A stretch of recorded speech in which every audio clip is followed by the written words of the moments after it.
Thank you. Okay. Can everyone see my slides? Yes. Absolutely. Fantastic. And now that I am unmuted, let us kick this off. So, as it has been said, the CANM, or the Canadian Association of Nuclear Medicine, presents Nuclear Medicine, Past, Present, and Future. And I'll do this in a relatively short format for people from all walks of life. And I've included 4 pictures at the bottom of the slide, some of which are in good focus, some of which are less in focus, because I want to drive home the fact that in the old days, so the past, nuclear medicine was sometimes referred to as unclear medicine. However, I think that is truly something of the past. In fact, I think that nuclear medicine is not only the present, but also our future. So, without further ado, these are my disclosures. And I thought I would start off with really keeping it fairly simple as to why, in part, I think nuclear medicine is not only our present, but our future. I think it has a very important role to play in imaging and in therapy. So what is our real strength? When you talk about nuclear medicine, what are you referring to? Well, basically, ours is the art of using radiopharmaceuticals or radioactive drugs that have met legal requirements for administration to patients to not only image pathology, but also to treat the pathology that we can image. Now, in terms of imaging the pathology, the key is really what kind of drug are you manufacturing? So the most common, I think, of all the nuclear medicine studies is shown first up, and that is a TEC-MDP bone scan, your standard bone scan, where you use a radiopharmaceutical that's taken up by osteoblasts and incorporated into the bone. So basically, it works like a calcium mimetic. And it can show wherever you've got osteoblastic activity that is taking up calcification. As a result, it's not necessarily that specific when viewed alone. It's much more sensitive and specific when you combine it with hybrid imaging. So here I am showing you the CT that can go along with this bone scan and with an MIBG scan, which is an additional radiopharmaceutical that can be very complementary in certain types of pathology. So depending on the pathology you're looking at, you can choose your radioactive drugs such that they will light up the pathology quite beautifully. And if you make it hybrid imaging, it will fuse very nicely with your diagnostic CT that can show you exactly where the pathology is. This is another example of nuclear medicine at work, where we're really looking to see what's going on in the left knee. By convention, we have labeled the right knee with a marker. And then in terms of the left knee, we can see that there has been a replacement. And the question is there white cell accumulating at a particular location adjacent to this replacement? If there's white cell accumulation, then the question is it related to infection or not? How might you know that? Well, anyone who's actually seen a knee replacement put in knows that the marrow gets shifted around in the bone. So what you're looking for is white cells that are accumulating adjacent to your prosthesis, but that are not matched by normal marrow. So your sulfur colloid is going to look for marrow abnormalities, and your white cell imaging is going to show whether or not the white cells are related to areas of abnormal marrow or whether they're separate from that or related to infection. Another very common study we do are technetium-labeled red blood cells to look simply at the flow of blood within the body. And so what can you use that for? For example, you could use it to figure out how well the heart is beating, how effectively, what's the ejection fraction. Now, all you're doing is you're basically tagging your red blood cells, and then you're looking at the activity in the left ventricle at end diastole and at end systole. And based on that, you can calculate what the ejection fraction is. How about if we really want to just follow the function of, say, flow through the biliary tree? Well, we might label a radioactive or create a radioactive drug or label a drug that will be taken up by hepatocytes and then excreted through the biliary tree. So what you can see here is you can see that it's taken up in the liver and then excreted through the biliary tree into the small bowel. So you can see that quite beautifully. Does it accumulate in the gallbladder?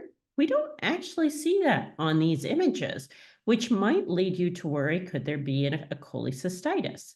So there are various ways that you want to create these radioactive drugs to then try and figure out what's going on.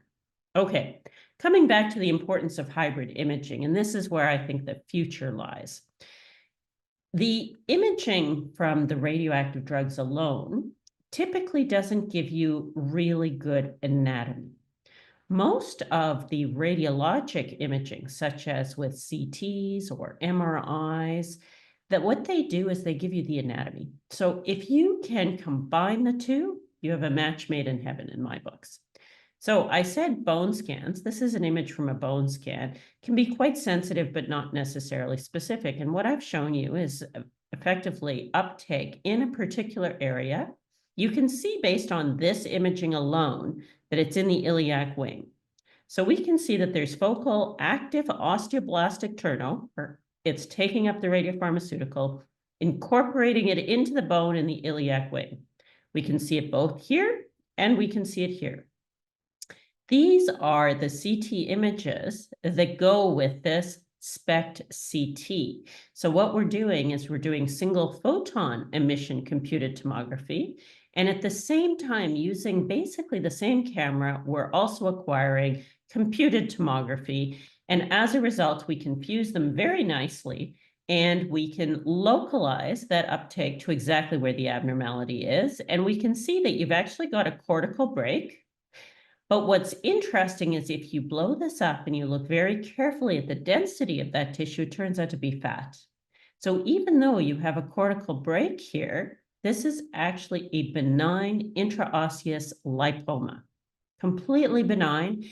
And based on the bone scan, it's easy to detect. Based on the CT and the density being fat, you know what it is. Similarly, here, we can see very beautifully from across the room that there is a site that is abnormal. It's got abnormal osteoblastic turnover. And if we look here, we've got the cortical break, but if we look, this one is soft tissue density. So it's very complementary. Now you might say, well, why not just have the CT? So let me show you this study. This is a patient who actually had esophageal cancer, and they came for a PET scan. And you've got your PET images, you've got your CT images, and you've got your fused images. Again, these were obtained on a hybrid scanner. That's where you combine nuclear medicine with anatomic imaging. So in this case, it was PET CT as opposed to SPECT CT, which I just showed you. And in this case, the focal intense uptake in the distal esophagus was actually the site of esophageal cancer. There is no way you would pick that up on the CT alone. No way, no how, not ever. But on the PET, you could actually see it from across the room. So you know exactly where the metabolically active disease is, even though it has not really resulted in much anatomic change yet. However, when you look further down, this is a renal cell carcinoma that you can pick up very nicely on the CT. On the PET alone, it would be hard to pick up because it turns out about 70% of renal cell carcinomas actually have uptake comparable to normal renal parenchyma. So it might look exactly the same as your normal renal parenchyma. So this just emphasizes that it's really helpful when you combine the best of both worlds. Now, why all the hype now? I would say that what we have witnessed over the last, 60, 70 years is basically a revolution in technology. So we actually have been imaging with nuclear medicine for many years. We've even been treating with it for many years. In fact, two of the, well, great things, some wonderful, some not so wonderful, came out of the Second World War. And among them, nuclear medicine. The first thyroid therapy actually happened in the 1940s. So a long time ago, and we could image and treat. So it was diagnostic and therapeutic. And from diagnostic plus therapeutic comes theranostics, which is all the hype today. Now, why is it all the hype? Because I think that we've seen the technological advances, which have led to our hybrid imaging, which is the best of both worlds in terms of imaging.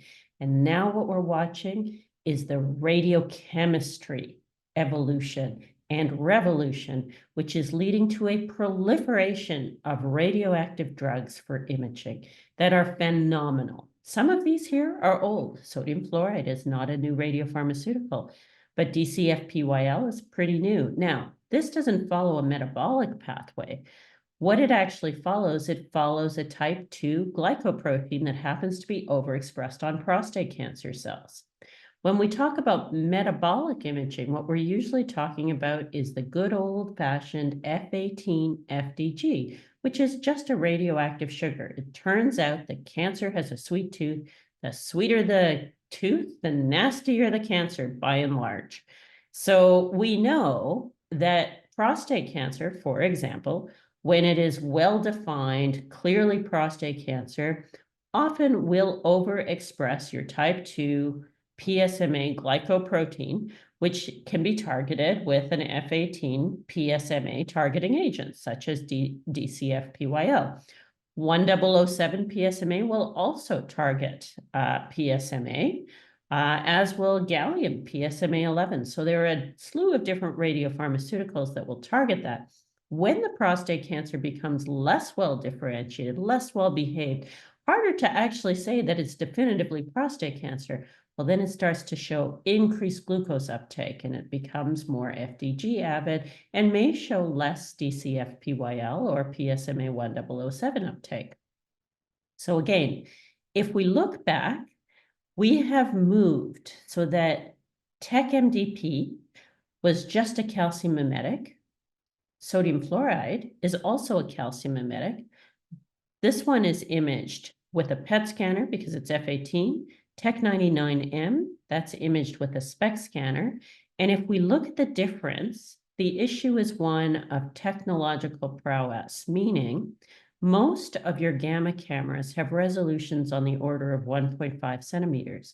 PET scans today have resolutions on the order of more like 4 millimeters. Now, when we talk about resolution, you always want to take it with a grain of salt because part of the issue is just how much radioactive drug does the abnormality take up. If it takes up a lot, you might be able to see something even if it's very small. So it's a little bit tricky, but the bottom line is that when you look with PET, you'll often see more detail. And then again, similar to what I first started out by saying, you want to choose your radioactive drug or your radiopharmaceutical so that it matches the particular task at hand. So in this case, I'm showing you FDG, which is just a radioactive sugar. FLT, which follows the thymidine pathway, is in certain cancers very helpful and for certain indications. So for example, if I were to look at the two baseline scans, one that is taken with F18 labeled FDG, one that is taken with F18 FLT, you might say, well, the intensity of uptake is higher in the scan that was obtained using FDG. That's true. But now how about post-therapy? Post-therapy, I would say the change is more evident on the FLT imaging. So if I actually want to look at response to therapy, I might be better off to choose the FLT in my mantle cell lymphoma patient versus the FDG. How low can you go? We talk about going gently into our good day, imaging wisely, imaging gently. I would say the take-home message from this slide is, yes, we want to save radioactivity, but often the radioactivity exposure is actually very low, and that's even using nuclear medicine studies. The radioactivity associated with our imaging is usually very low. And you can make the parameters of the CT also have quite low radiation associated with them. But always remember at the end of the day, what was the question you asked in the first place, and can we answer it? So in some cases, in particular, patients that might have, say, a large girth, you want to make sure that they're actually appropriate for the particular scanner and that you have given enough radioactivity and optimized your parameters sufficiently that you can actually give the answer to the clinician who's asking. In other words, if this patient came for staging, maybe I can make out that there's a primary lung cancer with spread to a mediastinal node, but it would be very hard to call disease below the diaphragm on this case. So I would say always take your imaging and optimize it for the particular patient you're looking at and the particular question that's being asked. And in every case, you're always going to need to know what's the normal biodistribution and what other things could actually take up the radiopharmaceutical as we're talking about. So in this case, I'm just showing you 3 different cases of FDG, so that's a radioactive sugar, and I'm showing you the PET-CT imaging that goes with it. And in the first case, you can see diffuse uptake in the liver. The liver should be about what I'm seeing here in the middle row or in the middle column, where you've got uptake in the liver and the spleen, but it's more intense in the liver than in the spleen. This is much too intense in the liver. Again, I am emphasizing just how helpful the nuclear component to the PET-CT is, because you wouldn't miss that uptake in the liver from across the room. I kid you not, when looking at even the contrast-enhanced CT, they weren't sure about the extent of disease because it was too diffuse. On the PET scan, you would never miss it. So we look at this and we can see, okay, there's diffuse disease in the liver. Let's now figure out what it's related to. In the last column, you can see, okay, there's diffuse disease in the spleen. Let's figure out what it's related to. So that brings us to the next question, which is, where does PET fit in? PET is extremely helpful in characterizing most tumors, I would say, in that it's wonderful for staging.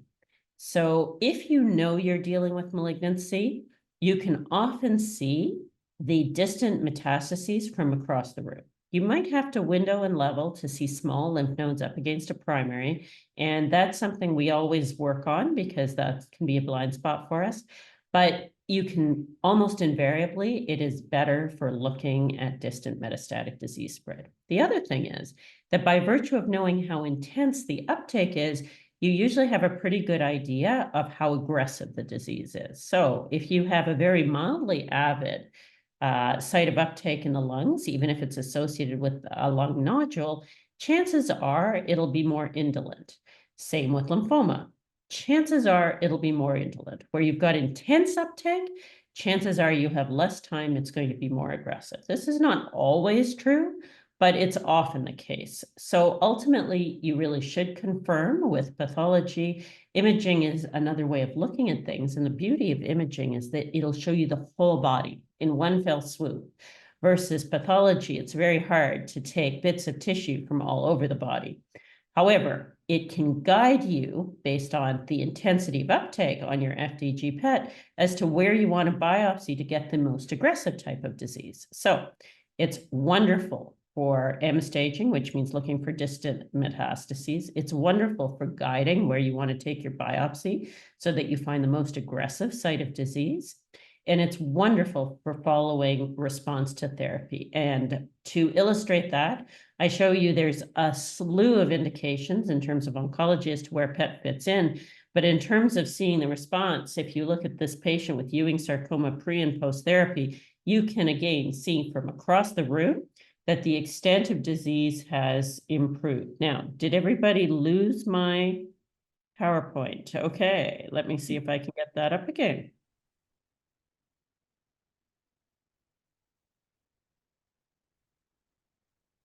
There we go.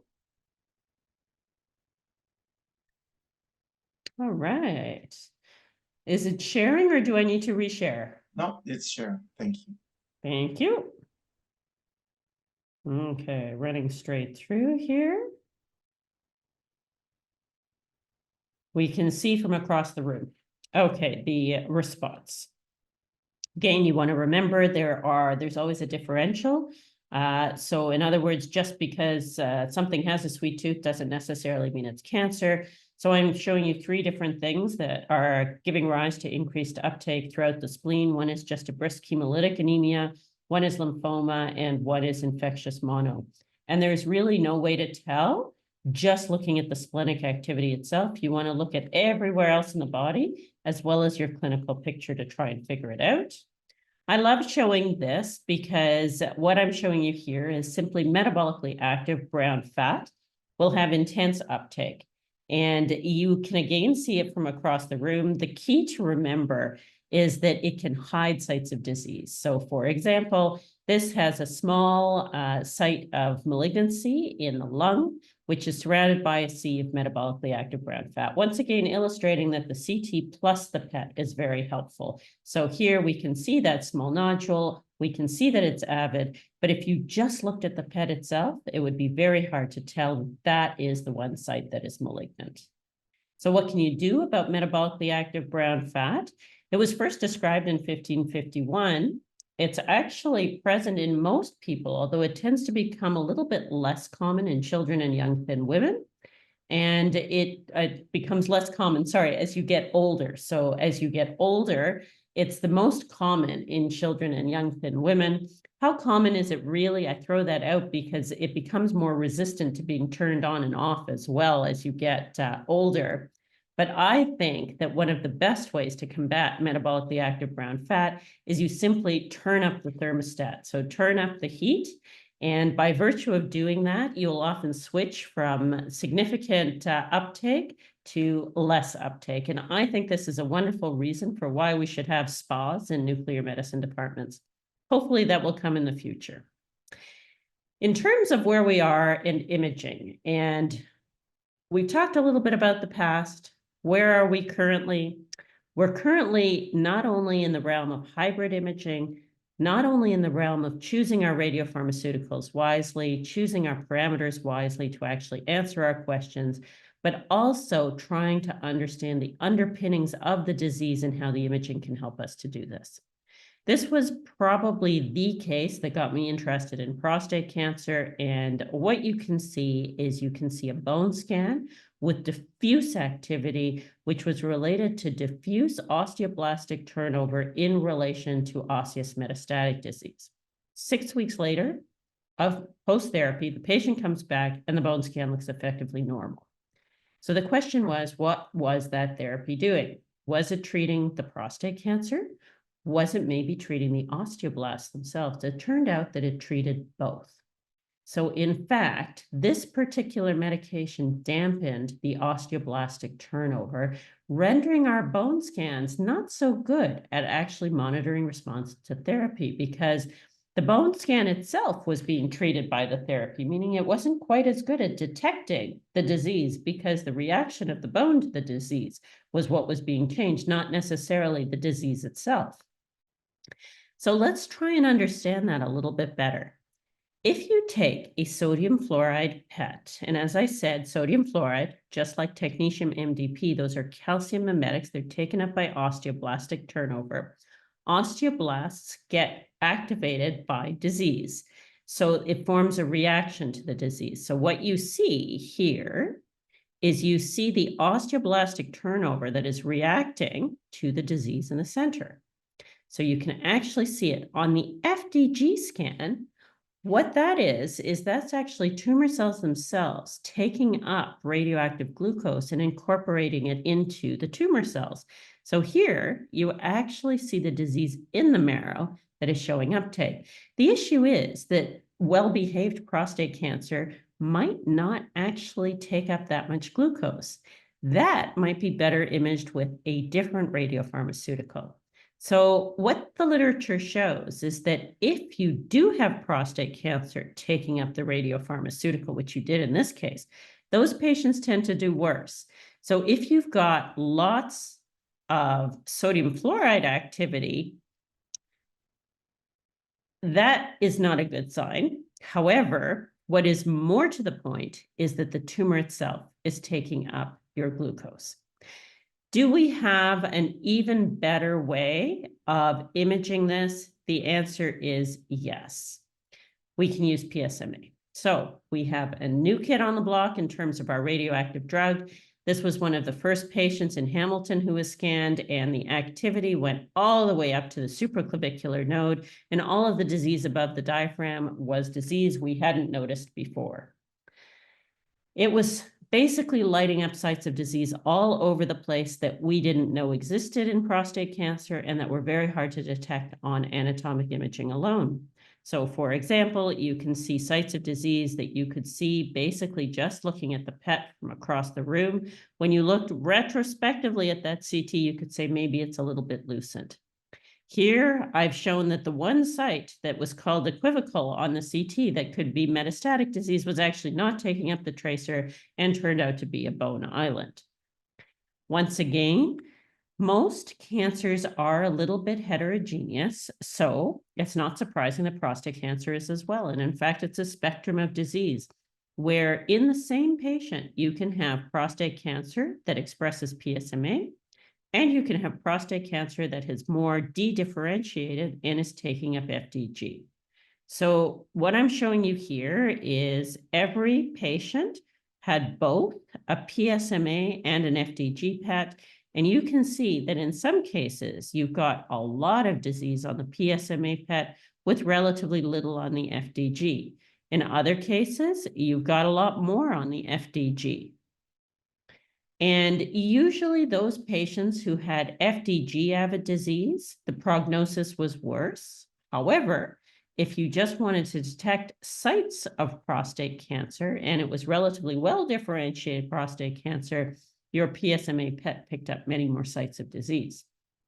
So what we discovered, and we discovered it early on, but it's being proven now, is that basically if you do imaging that detects all your sites of disease, or at least more sites of disease, it will change your management. We found that early on. And what's more is it's teaching us about the underpinnings of the disease. So we know that as disease spreads to additional sites, it actually tends to pick up more genetic aberrations. And that is why you get a spectrum of different, shall we say, aggressiveness or different behavior of the same type of cancer, usually within the body, or you get clonal proliferations of cells that are more aggressive within a setting, say, of less aggressive disease. In other words, not all cancer cells are created equal. And what you can see is that if you treat this with therapy, different populations of cells will actually respond a little bit differently. So this is just showing you a patient at baseline and at follow-up. And this was a patient who had prostate cancer who was treated with a hormonal agent. Now, the second line, or basically any line actually of hormonal agent, but it's most noticeable in the second line of hormonal agents, you will see that some of the cells look like they become a little bit better. So they start to, shall we say, decrease in their avidity. Others actually show increasing in avidity. And really what I'm driving here is that not all cells are the same. And so the response of the cells to the therapy can be a little bit different. Usually the cells start to behave similarly if you wait longer when they've been on the same therapy. So if you wait somewhere between 3 to 6 months, more like 6 months, then all of the cells start to behave a little more similarly. There is a Canadian trial, and it is a pan-Canadian study, and many of the big trials become multi-site, multi-center, often across our country. And what this one is geared to do, it's actually being run, the overall PI is in Montreal, and what it is geared to do is to show absolutely that doing PSMA PET as an intervention changes management and impacts outcome. Because it's very hard, unless you follow these patients, to try and figure out what is the long-term consequence of what we're doing. And we would like to show that our role in imaging actually has a profound impact on patients and their ultimate survival. So we know that what we do changes their care. We're pretty confident on our first reading that it will change the ultimate outcome, but we intend to prove it. And this study has already closed to accrual, so shortly the final results should become available. One of the questions that comes up is how low can you go in terms of PSA?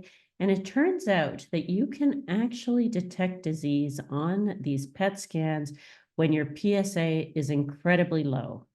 So the take-home message is that as we get better and better radioactive drugs, and as we get better and better equipment, we can start to detect all of the sites or more of the sites of disease earlier and earlier, which does change management and hopefully, although the jury is still out, changes the ultimate prognosis. Now, I've talked about one of the pressures on PET, so oncology in general, but there are other areas that are starting to raise their heads in a very big way. Cardiac imaging, I may never get to the heart of the matter in the amount of time that I have, but the other one is dementia. And it turns out, if you look at our population is aging, and one of the most common pathologies is the buildup of amyloid in the brain. We've known about this for many, many years, but it turns out that when you get the buildup of amyloid and neurofibrillary tangles or hyperphosphorylated tau, usually with time, it leads to loss or degeneration of our neurons and cognitive decline. For a long time, we've been imaging this with FDG. It turns out that the brain has to use glucose so we can see our functioning brain according to the amount of FDG that it takes out. But this is a real art in reading your FDG brain PET studies, and it doesn't tell us anything about amyloid deposition. Over the last few number of years, I mean, truly, it has been a revolution in radiopharmaceuticals that are available. This is over the last decade. We have approved several new radioactive drugs for imaging amyloid. We now have a registry in Ontario for imaging patients with amyloid, and these studies are actually relatively straightforward to read. You usually read them as positive or negative, although some people like to add in particular regions of the brain and the extent of avidity. It's easier if you read it as positive or negative, and we're more likely to agree, which is why the FDA actually said we should read them only as positive or negative. But what you get is you get loss of gray-white matter differentiation. So when it's normal, you don't have amyloid deposition in the gray matter, and you can see what look like these mountain chains. Once you start to get deposition of amyloid along the periphery or in the gray matter, you lose that gray-white matter differentiation. Now, typically, as I said, we read them as positive or negative. There are some cases that can be difficult to read. And so the question is, do we want to give numerical values? Do we want to give this over to AI? AI is up and coming, and computers generally use numbers. So what we can do is we can define ratios of activity in one part of the brain compared to somewhere else. And that is how we typically will come up with these numbers. There's some discussion over what you should use as your background activity. Should you use cerebellum? Should you use something else? Ultimately, we come up with these SUV or standardized uptake value ratios. And then we can look at the number itself. We can plot on an image of the brain. We can try to look at it in relation to databases. So what's the Z-score? How does it change depending on where you are in this database? And you can also try to complement things by looking not just at amyloid deposition, but also tau, because as I said, the most common of the pathologies is Alzheimer's dementia, and that typically depends on amyloid and tau pathology. In fact, I would say the most common of the dementias is really vascular plus Alzheimer's. So then you would add in the vascular component. And in fact, the revised criteria are starting to take into account both inflammation and vascular pathology, as well as amyloid and tau deposition and anatomy. So what is the volume of the different parts of the brain? What does that look like? Here I'm just showing you images of tau in a brain, and unfortunately, the radiopharmaceuticals or the radioactive drugs we have are just not that great yet, I think, for looking at tau, so it's complicated. It's much easier to read a study when you really have something that we're all going to read the same way. When you've got to be very careful about how you read a scan, and we all differ a little bit on our opinions, that becomes much more questionable, and tau is by and large still in that realm. Why is this so very important? Because there are therapies on our horizon. There are several trials that have come through. This was published in Nature in 2022, and the bottom line is that we are finding ways to treat dementia. How are we treating? Right now, we're looking at removing amyloid. Does it work perfectly? Certainly not yet. These are early days, but we are on the threshold of maybe starting to deal with cognitive decline related to amyloid deposition. There are many reasons for cognitive decline, but certainly if you look at the most common, which is where you get deposition of amyloid, tau, and then ultimately you get neuronal loss, there is a chance that we're going to be able to start to reverse this. But that causes all kinds of questions. Who do we treat? When should we start? What is the most effective treatment? And how should we monitor the effect? When do we stop? And this is where imaging has a huge role to play. And this is why the neurologists are very excited right now, because in November of 2022, lecanemab, which was the first of these drugs, well, really the second, but I won't get into that, came along, and it started to show that we could remove amyloid, and that led to improvements in cognitive decline. Unfortunately, it was not without its problems, and one of the most common is hemorrhage. Furthermore, it was called essential to have amyloid imaging that would guide patients into who should get this amyloid removing agent versus who shouldn't. The second one was just approved, or I should say the third of these compounds was just approved in July of 2024 in terms of FDA approval. I would expect that these will come to Canada. Certainly lecanemab is on the threshold and we're waiting for it. But the take-home message for anyone in imaging is that both in prostate and in brain, imaging, and it's nuclear medicine imaging, is the gateway to who should get the therapy and who should not. And so enter this concept of therapy and the beauty of the fact that in nuclear medicine, we can do more than just image. Depending on the radioactive atom that we attach to our ligand, we can go from imaging to treating the disease. One of the first ones that actually showed improvement in survival was radium dichloride. It turns out that Marie and Pierre Curie shared the Nobel Award in Physics with Henri Becquerel in 1903 for radium. It took us over 100 years to get it into patients, but when we did, we showed that by attaching radium, we could actually change the longevity of patients with castrate-resistant prostate cancer.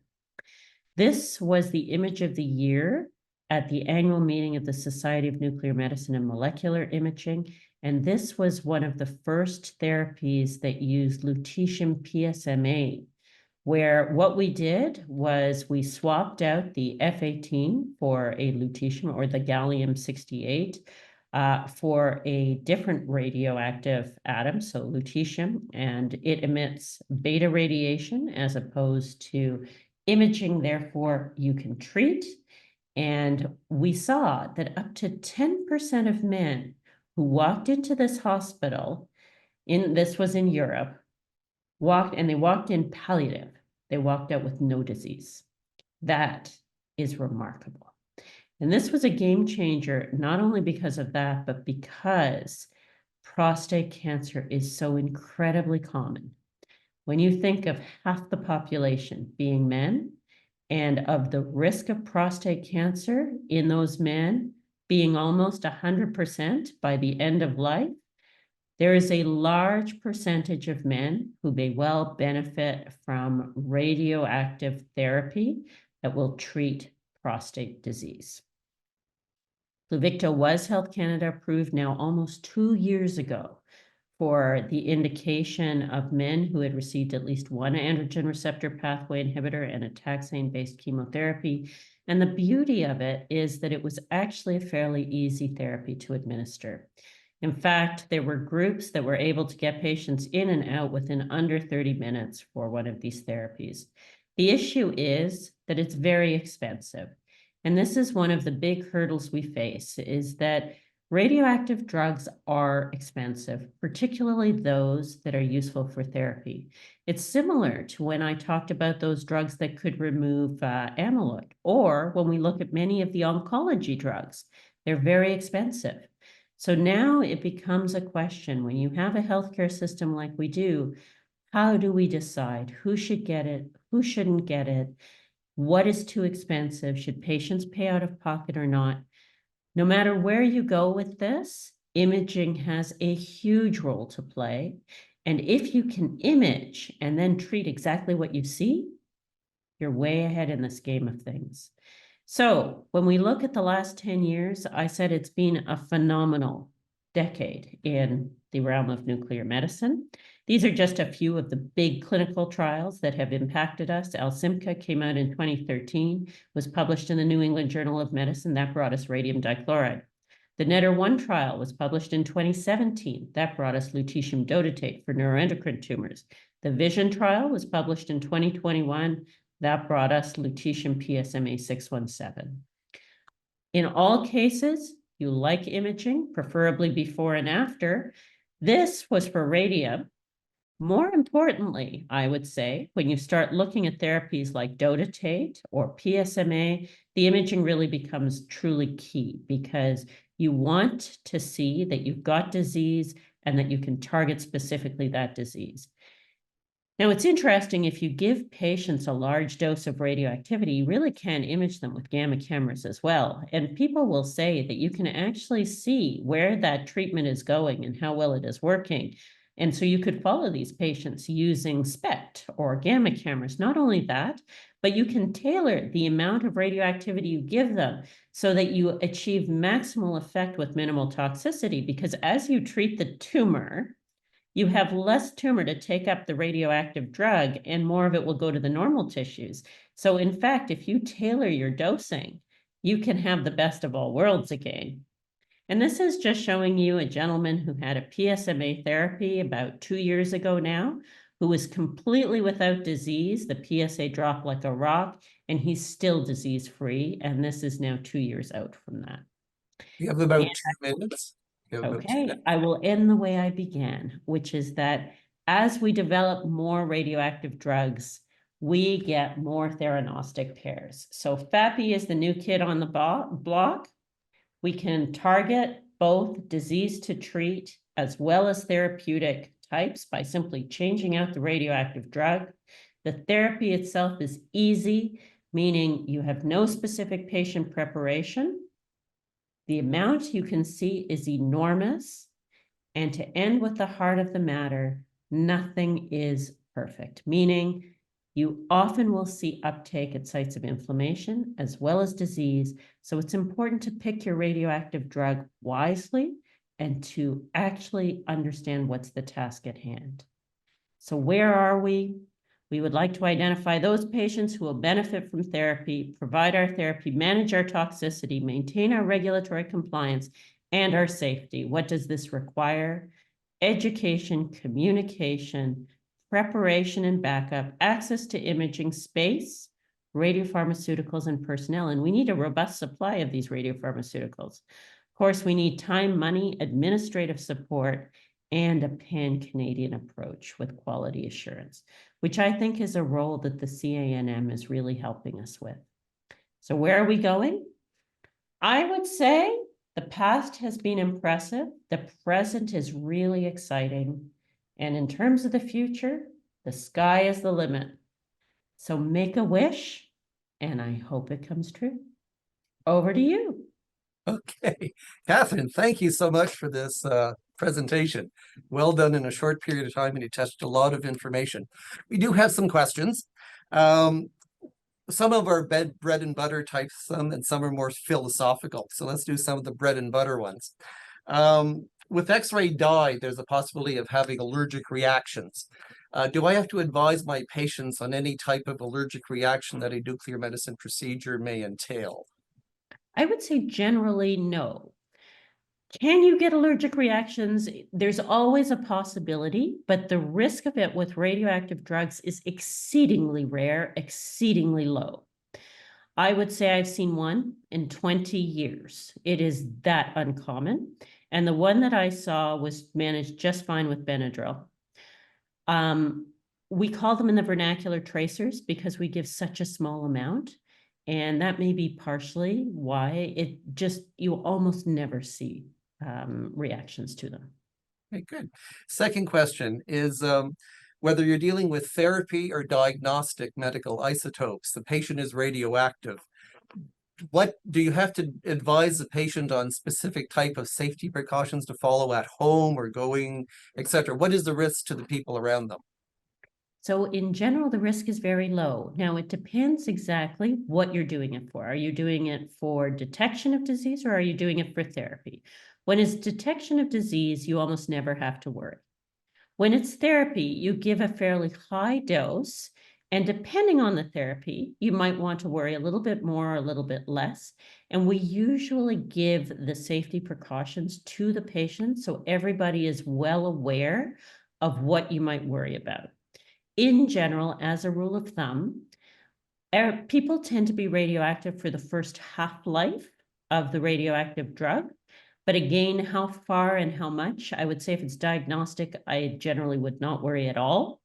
If it's therapy, then you count to yourself one half-life, they tend to be relatively radioactive. After 10 half-lives, not radioactive at all. After 4 half-lives, usually nothing to worry about, to be perfectly honest. So then what's the half-life? For a technetium-labeled drug, the half-life is 6 hours. So in 24 hours, there's basically nothing to worry about at all. And usually that's used for diagnostic purposes. So it's a trace amount you're giving, so you don't worry. So to make it very simple, if it's diagnosis, don't worry about it. If it's therapy, depends on the therapy. Usually all the instructions will be given to the patient in advance. 1 half-life, they can be quite radioactive. After 4 half-lives, you usually don't worry too much. After 10 half-lives, you could throw it in the trash and nothing would be the wiser. Unless, of course, you're crossing the US border, in which case you have to be extra careful. Yeah, okay. A question on when you talked a lot about hybrid imaging, SPECT-CT, PET-CT, etc. In an educational situation, if I'm a resident going to go forward into nuclear medicine, is it necessary for me to be dual certified in radiology and nuclear medicine in order to practice PET-CT or SPECT-CT? So the answer is no. You don't have to be dual certified. I do, however, think you should learn how to interpret the images. So I think there's an awful lot to be said that if you're reading a PET-CT, you know how to read the CT that goes with the PET-CT.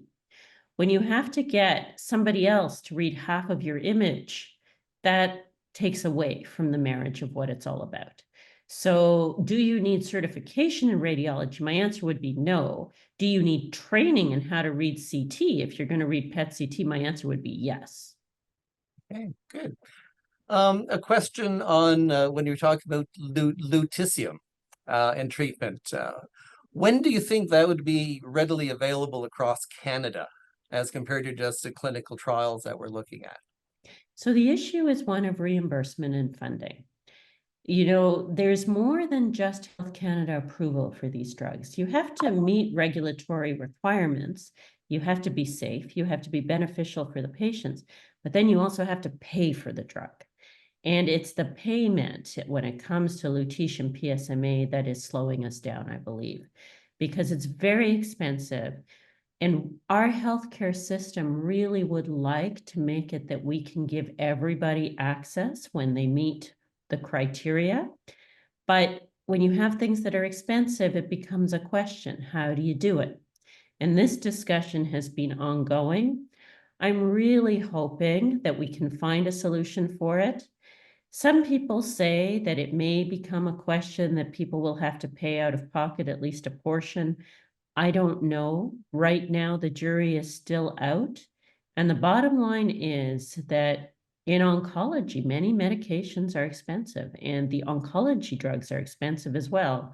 So this is just another example of that. And we really do need to do a cost-benefit analysis and show that if we treat these patients, they may actually cost the system less money in the long run. But I think that that is still a topic of conversation. And it's not a question of has it been approved, because it has been. It's a question of how we're going to fund it. Okay. Now we have an international question. Greetings from Peru, as they say.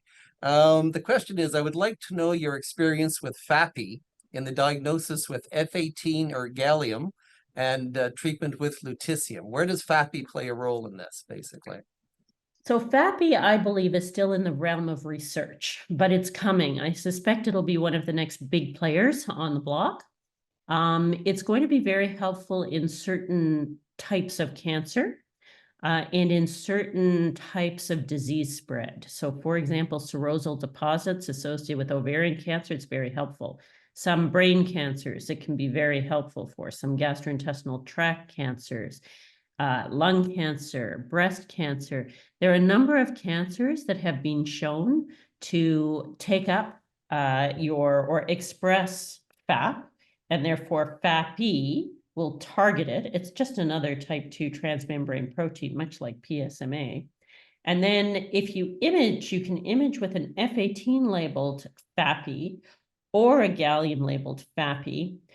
This is rapidly expanding. So the first two were actually really trialed around 2018.